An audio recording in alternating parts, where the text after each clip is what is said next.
mensagem parece bobagem, mas não era não. E eu não decifrava, eu não conseguia, mas aquilo ia, eu ia.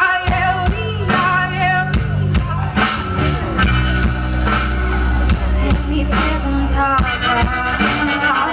era um gesto hippie, um desenho estranho, homens trabalhando para e contramão.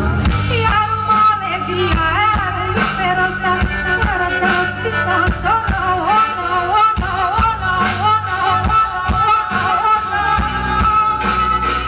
não. Tava perguntado, eu sou neguinha.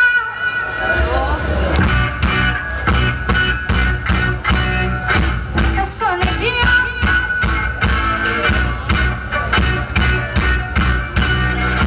Eu sou neguinha.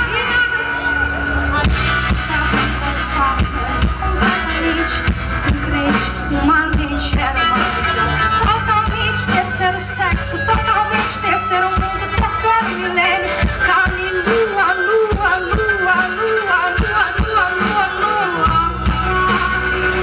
Era tão gozado, e era um trio elétrico, era fantasia, escola de samba na televisão, cruz no fim do túnel, beco sem saída, eu era a saída, melodia, melodia, dia, dia, dia, dia, dia, dia. Era o que eu dizia, eu sou neguinha. As coisas vinham passo forte, a mulher nascia dentro da escuridão.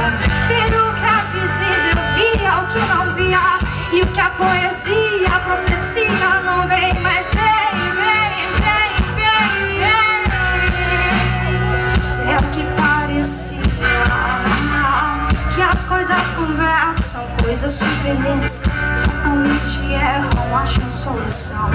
E que o mesmo signo